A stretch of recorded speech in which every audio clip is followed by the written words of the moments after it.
Peter Laviolette runs the Rangers ragged at practice. Alexis Lafreniere is back on the left wing. And even though the Rangers are continuing to trim their roster, Brennan, Othmann, and Cuylle still at Ranger training camp. All this and more on today's episode of Locked On New York Rangers. You're Locked On the New York Rangers, your daily podcast on the New York Rangers. Part of the Locked On Podcast Network, your team every day. Welcome back, Blue Shirts fans, to episode number 910 of the Locked On New York Rangers podcast. I'm your host, John Chick. Just want to thank you guys, as always, for making Locked On New York Rangers your first listen every day. We are free and available on all platforms, and we are, of course, part of the Locked On Podcast Network, your team every day. And today's episode of Locked On New York Rangers is brought to you by Game Time. Download the Game Time app, create an account, and use code LOCKEDONNHL for $20 off your first purchase. So Monday's practice, obviously this comes in the wake of the Rangers turning in what we can charitably call a lackluster performance against the Islanders. Nice to see them rally late, but for all intents and purposes, the Islanders were basically skating circles around the Rangers for most of that night. They go up 4-0. Rangers cut it to 4-3. Islanders win 5-3 with the empty netter. But as was to be somewhat expected, from a Peter Laviolette coach team, the Rangers basically, it sounds like they had to pay for it a little bit in practice on Monday. The practice was said to be very high intensity and very long.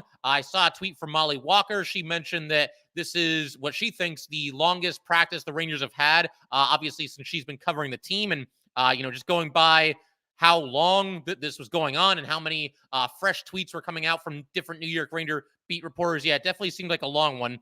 I don't know if there was an official time announced as far as how long they were out there, but it was a long practice and sounds like, again, a very high intensity practice with a lot of urgency. Peter Laviolette, this is what he had to say about it once it was over. At the end of the day, we've got to work hard. That's got to be a standard.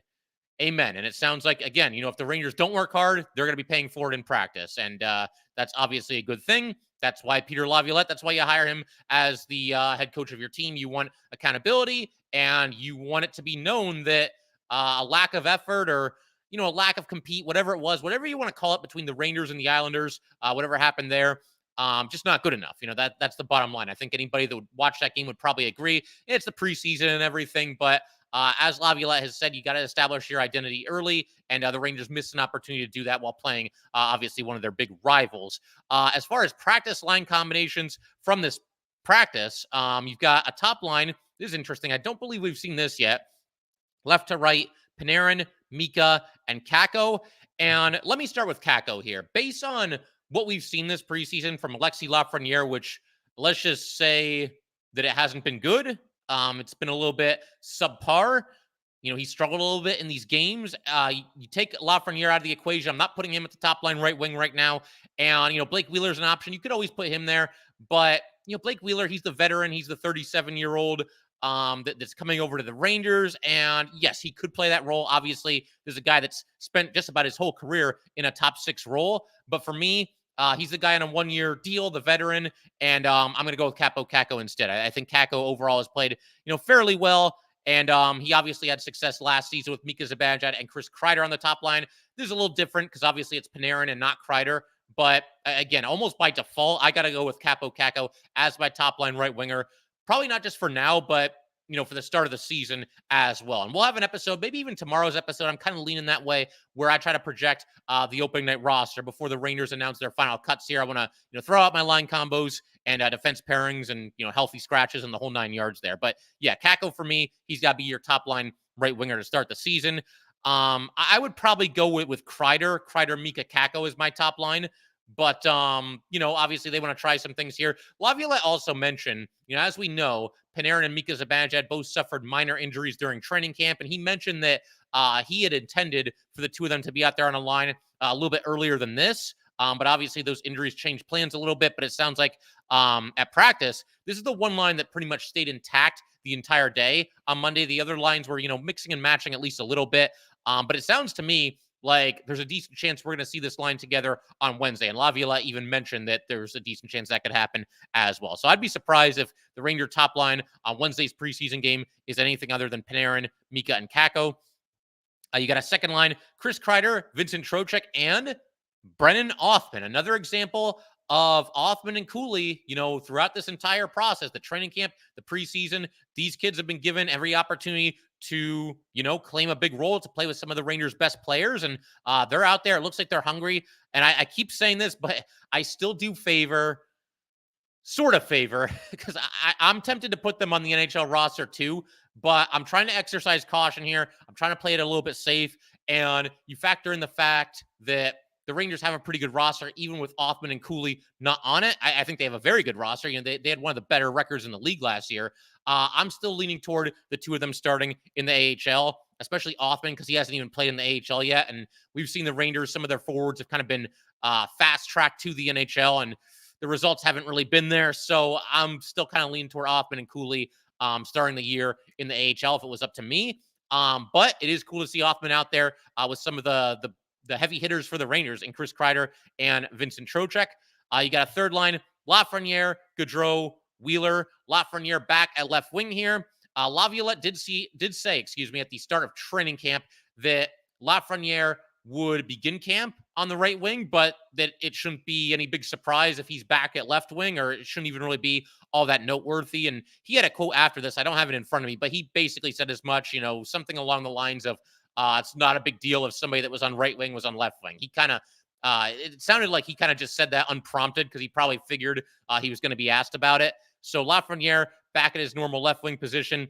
And right now, unless Lafreniere really shows something impressive in these last two preseason games, I can't start the season with him in the top six. I think he's really played poorly in these preseason games, the three that he's been out there. I'm just being honest here. Lafreniere is another player that is becoming one of those polarizing Ranger players that we see. Other guys that come to mind, Patrick Kane, the little time he was here, very polarizing. Jacob Trouba, some people love him. Some people don't get why he makes $8 million a season, or whatever it is. I think it's $8 million a season. Again, I don't have it in front of me, but it's a lot. Ryan Strome, when he was here, certainly a polarizing Ranger. And Lafreniere is almost getting into that territory. There's some people that, think he can do no wrong. And somehow this is all still David Quinn's fault. And Quinn was not perfect, but he hasn't been the Ranger coach for any of the last 3 seasons now, if you include this one that's about to happen.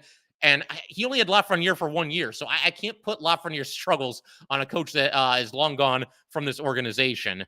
But yeah, Lafreniere, again, very polarizing. But for me, I'm just being honest. I'm calling it like I see it. Lafreniere in this preseason, to me, has not looked good at all.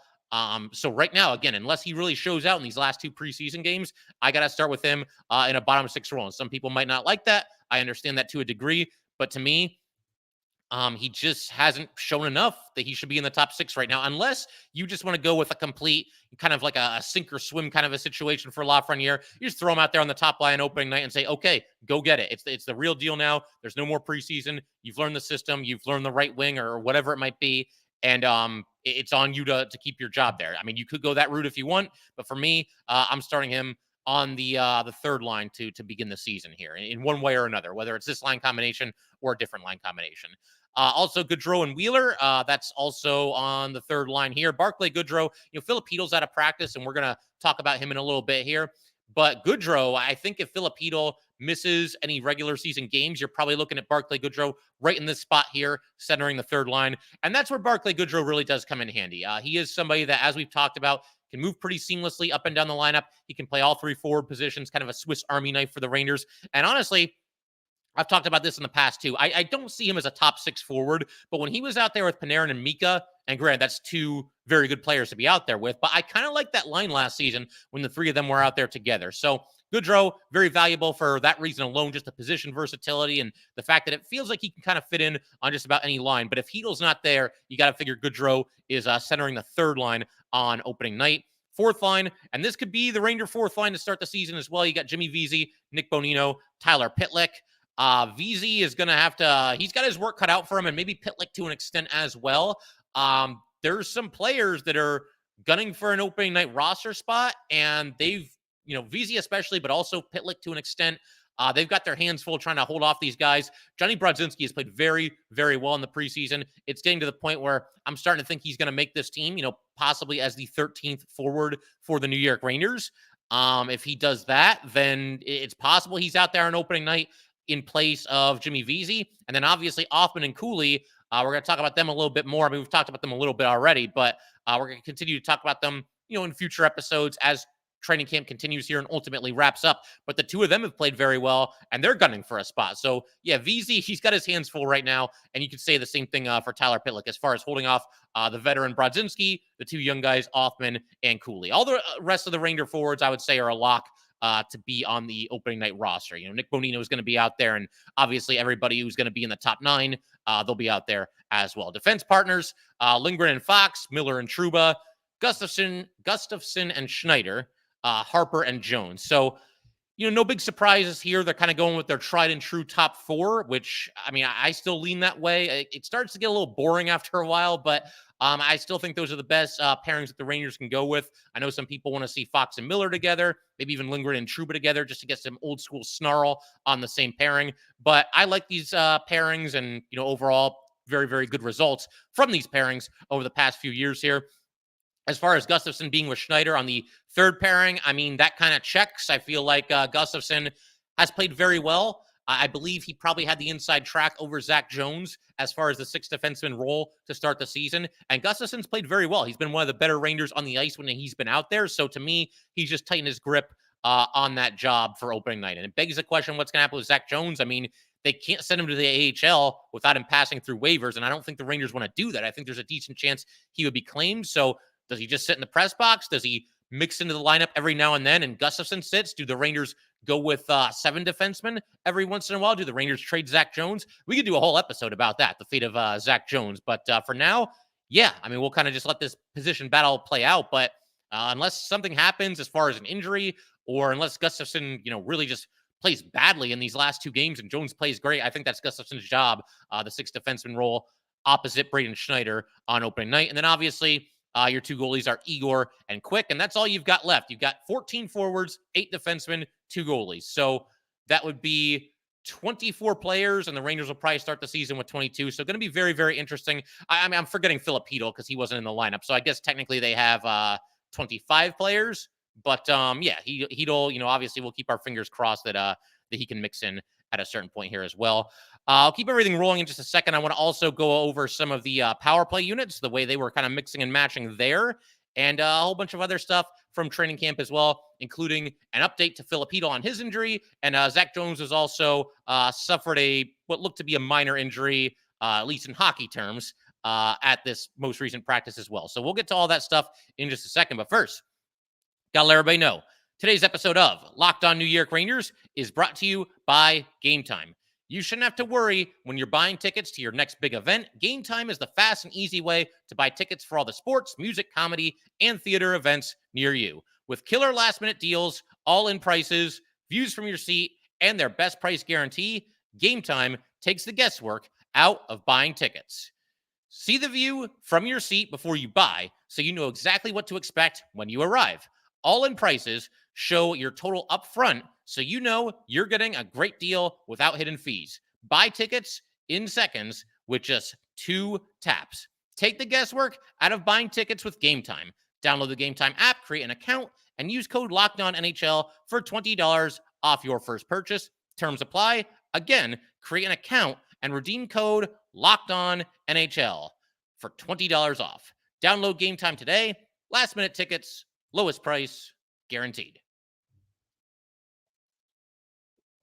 All right, so we'll go ahead, keep everything rolling here, and continue to kind of break down everything that happened at Ranger practice and all the different storylines going on right now. But we just want to thank you guys, as always, for making Locked On New York Rangers your first listen every day. And for the everydayers, definitely stick around. I'm thinking in our next episode, I'm gonna go through the roster and kind of project my picks for who's going to be out there on opening night, all the line combinations, the D pairings, et cetera, et cetera. And then the episode after that, we're going to break down whatever happens in the Rangers preseason game on Wednesday. So looking forward to all that. But for right now, also at practice of note, the first power play unit. Tell me if this sounds familiar. You got Adam Fox, Artemi Panarin, Vincent Trocheck, Mika Zibanejad, and Chris Kreider. Again, it kind of goes back to, when you keep going with the same line combinations or the same defense pairings, it gets to a point where it can almost get a little bit boring. I just mentioned that when it came to the Rangers' top 2 defense pairings, but I can't argue against any of this. Do any of these 5 players objectively not deserve to be on the top power play unit? Now, you could always, make a case for somebody else. You could put Capo Caco there in one of their places if you want. You can maybe put Filip Chytil there when he's healthy. We'll see if they look to do that. I'm not putting Alexis Lafreniere there, not the way that he's played thus far in the preseason. You can put Blake Wheeler there, maybe. But again, this is a unit that, they had their ups and downs last year, but at the end of the season, they had a very good power play. They had the number 7 power play, I believe it was, in the league. It was near the top 2 years ago. This same unit, almost the same unit, Strome was out there instead of Trocheck. That was pre-Trocheck and when Strome was still on the team. But that unit was 4th in the league that year. So these guys have had success together. And really, they're the 5 best offensive players on the New York Rangers. And they tend to make magic together when it comes to the power play. There's times where you can nitpick them. They don't do everything as well as they could. They over-rely on Mika Zibanejad taking one-timers. But for the most part, that's a darn good unit there. And again, I've got no issues with this. It's very tried and true. And like I said, it almost borders on being boring when it's the same 5 players, but it's the 5 best players. It's probably the 5 right players for the Rangers right now. Second unit.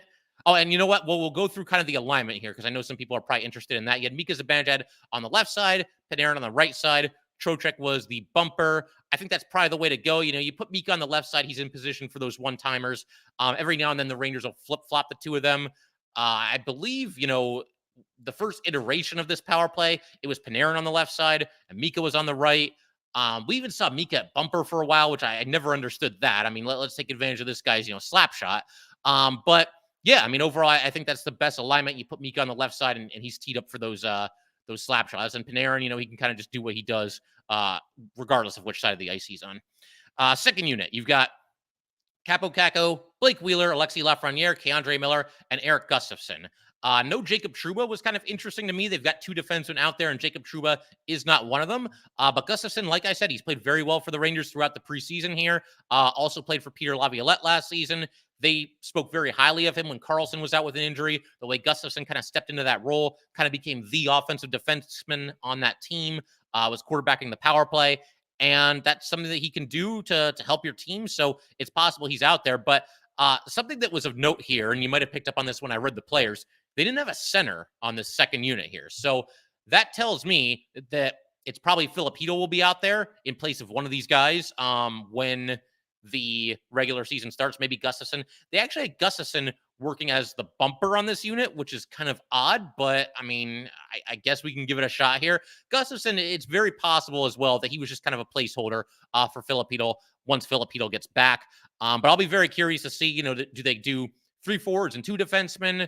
If there's only 1 defenseman, which will it be between Miller and Gustafsson and maybe even Trouba? Very, very curious to see how that ends up going here.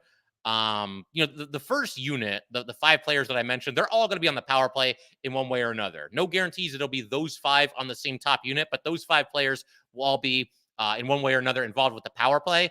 Whereas the second unit, you're kind of mixing and matching a little bit, and you've got some options, and it's good to let these guys kind of battle it out for spots on the power play. And speaking of the power play, mentioned this briefly in my most recent episode here, but Rangers so far on the power play this preseason, they're 0 for 12. Now, I'm not going to go crazy about it. It's a relatively small sample size. Obviously, you'd like to have at least a couple of goals there.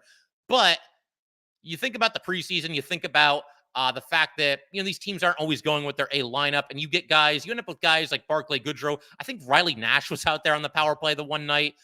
Nick Bonino was out there. So, it's a situation where how often are the Rangers really going with their top unit on the power play? So that's part of the reason I would think why they're 0 for 12. But these last 2 games, I'm hoping they go with, the guys that they expect to be out there on the power play. And they very likely will, given the fact that they've trimmed the roster down greatly from what it was, as recently as a week or so ago. And speaking of that, that's where we're going to turn our attention in just a second here. I want to go ahead and take a look at some of the roster moves that the Rangers have made. A couple more notes from practice first, though.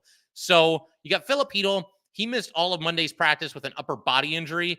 And Chytil, man, I mean, the importance of him cannot be understated at this point. The Rangers, I feel like, are still a little bit thin when it comes to, true bona fide snipers. How many true snipers do they have? I mean, Filip Chytil, you put him in there. Obviously, Mika Zibanejad, he can bombs away with that slap shot with the best of them.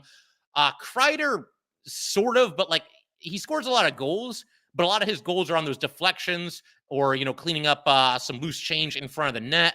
I don't see Kreider as many goals as he scores as like a true bona fide sniper. He can shoot the puck, don't get me wrong. And obviously, guys like Artemi Panarin can shoot the puck. Blake Wheeler can shoot the puck, but Kakko can shoot the puck a little bit. But these guys, to me, they don't stand out as true bona fide snipers. A lot of them are facilitators first, Panarin and Wheeler for sure. So as far as the true snipers, yeah, I mean, to me, the two that really stand out are Mika and also Filip Chytil. And that it's just that much more important that they get Filip Chytil out there because they just don't have a lot of players like that who just, fire the puck at the net the way that he does. This is what Laviolette had to say about Filip Chytil. He was skating on his own Monday morning, did not take part in practice. Laviolette was asked, is Chytil in any danger of missing opening night, which, by the way, Thursday, October 12th at Buffalo. This is what Laviolette had to say about it. I don't see it being that way. I'm hoping he's ready. Like I said at the time, I don't think it's a long thing. So we'll see, but based on that quote, I would not expect Filip Chytil to be out there for the Wednesday preseason game and possibly not even the Thursday preseason game. It just sounds like the fact that Laviolette can't say for sure, or maybe just doesn't want to say for sure that Chytil will be available a week after the final preseason game on October 12th. That kind of tells me that it doesn't feel like there's a good chance he'll be out there on October 5th, which is the day of the Rangers preseason finale. So we'll see. That's just kind of me reading between the lines a little bit. No guarantees. We'll see if Chytil is out there either Wednesday or Thursday for the final two preseason games. Also, Zach Jones mentioned this a couple minutes ago. Hit with a shot near the end of the first session at Monday's practice. Missed some time, but he apparently was back out there for the end of the scrimmage. Basically, he got his chin stitched up, got hit with a puck, during the scrimmage, during the practice, got all stitched up, and then apparently went out there and scored against Igor Shesterkin, a roofer. This was during 3-on-3 drills or 3-on-3 scrimmage, whatever it was. So Zach Jones, yeah, like I said, it feels like he's probably the odd man out as far as the defensemen are concerned on opening night, but obviously he needs all the practice reps and he needs to be at the absolute top of his game for these final two preseason games here as well if he's going to have any shot at it. So, I want to turn our attention in just a second to some of the Ranger transactions. Obviously they've kind of thinned out the roster over the past couple of days here, and every team is doing that. That's just the nature of the beast. You can't carry 50 or so players into opening night. So the Rangers, a couple different waves here of players being placed on waivers and or sent to the Wolfpack, or maybe some of them have gone back to their junior teams. We'll run through all that in just a second, including one player that actually was claimed off of waivers when the Rangers put him there. So we'll get to all that in just a second. But first, gotta let everybody know, today's episode of Locked On New York Rangers is brought to you by FanDuel. Snap into action this NFL season with FanDuel, America's #1 sportsbook. Right now, new customers get $200 in bonus bets guaranteed when you place a $5 bet. That's $200 in bonus bets, win or lose. If you've been thinking about joining FanDuel, there is no better time to get in on the action. The app is so easy to use. There's a wide range of betting options, including spreads, player props, over-unders, and more. So visit FanDuel.com/lockedon and kick off the NFL season. FanDuel, official partner of the NFL. All right, so let's go ahead, turn our attention to, all the recent Ranger transactions and, all these different players reporting to different teams, in some cases having to get through waivers, and in one case, actually not making it through waivers. We'll get to that in a second, but we'll go through the timeline here. We'll start with the first wave, which was Sunday, September 24th. This wave we actually covered after it happened, but just to kind of run through the roll call real quickly here and just give some quick thoughts. The following players were all sent to the Hartford Wolfpack: Barbashev, Barton, Berzola, McCleary, Lindbaum, and Panoir. And then these players were sent to their junior teams: Arnson, McConnell-Barker, McHugh, Petrovsky, and Rubrick. And Brad Arvanites was released from his PTO. This wave, there's no surprises here. These guys are, in many cases, recent draft picks, and I don't think any of them were ever under serious consideration to even be in consideration, to make the Ranger team. It just wasn't going to happen. Nice that obviously they were in training camp. Some of these guys participated in the 2-game rookie series against the Flyers as well. So good that they got to rock the Ranger sweater and be around, some of the Ranger established players. But be that as it may, these guys were never any real threat to make the team. And hopefully they can all continue their development. And at least a couple of them end up becoming, big time players for the New York Rangers. We shall see in the years to come here. Also on Friday, we had another wave here, a group of players that had to pass through waivers. Alex Belzile, Anton Bleed, Turner Elson, Ty Emberson, Connor Mackey, and Riley Nash.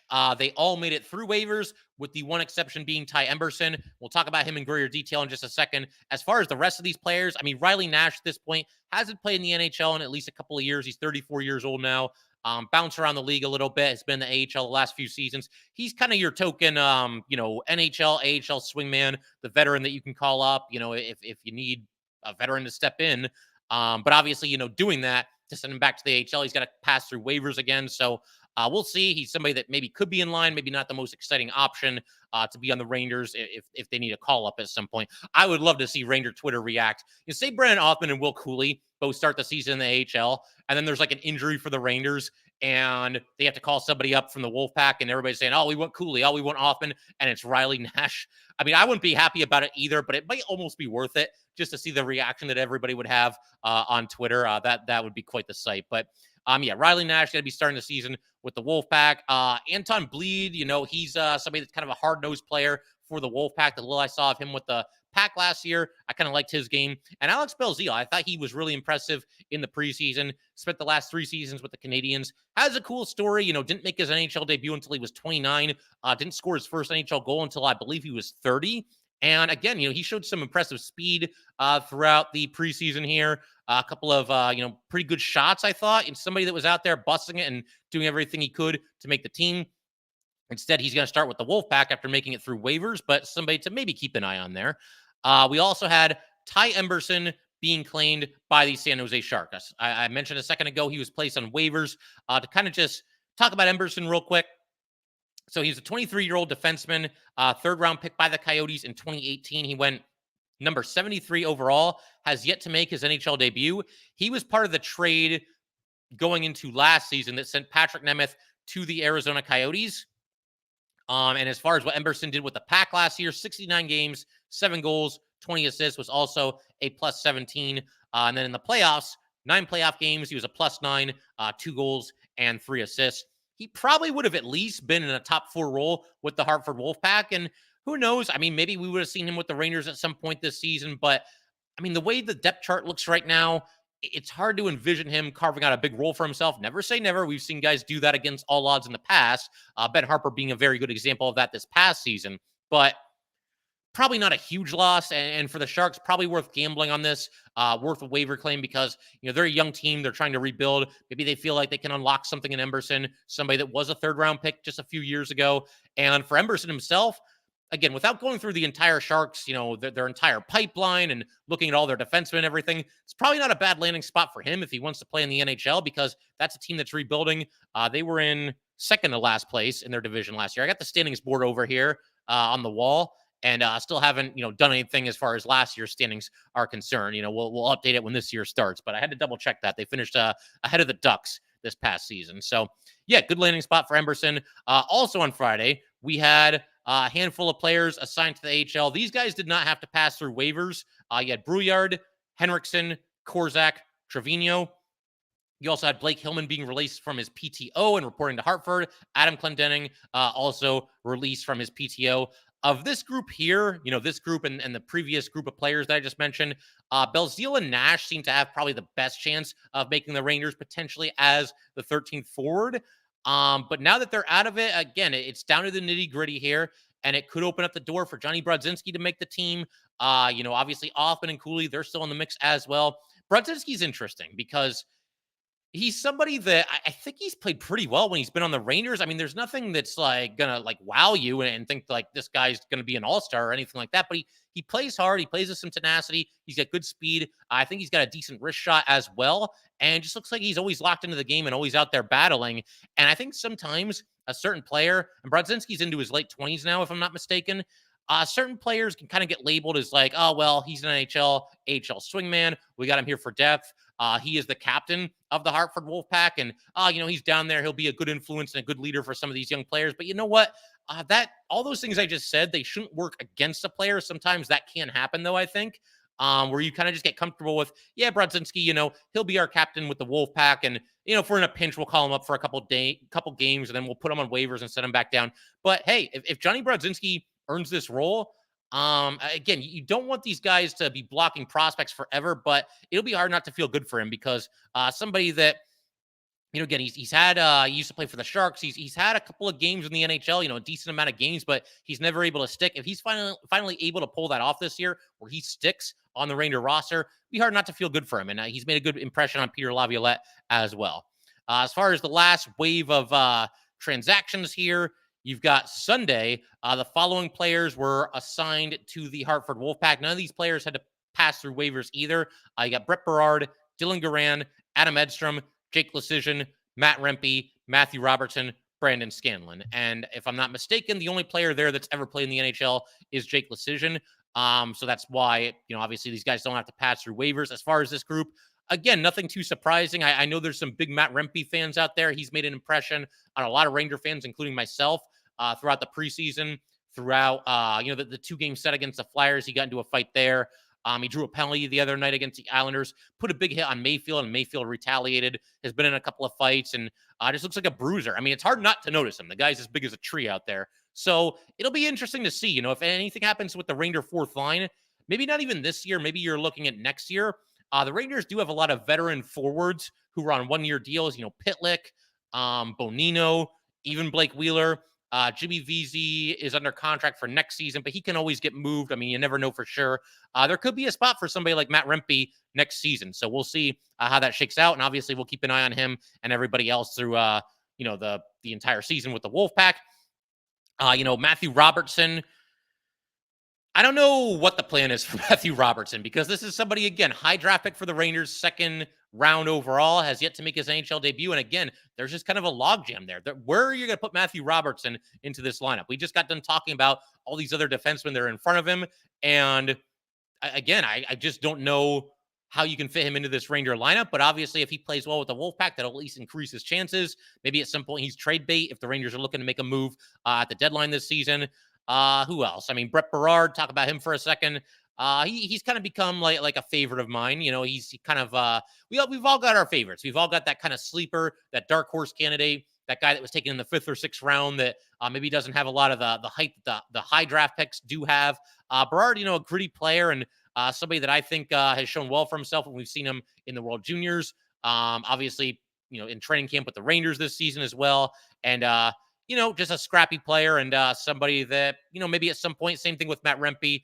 Maybe there's a spot for him when some of these veterans likely walk after this upcoming season, but we'll see. And then also on Sunday, the last couple of moves here, Louis Domingue and Mac Hollowell, both placed on waivers. These two had to clear waivers.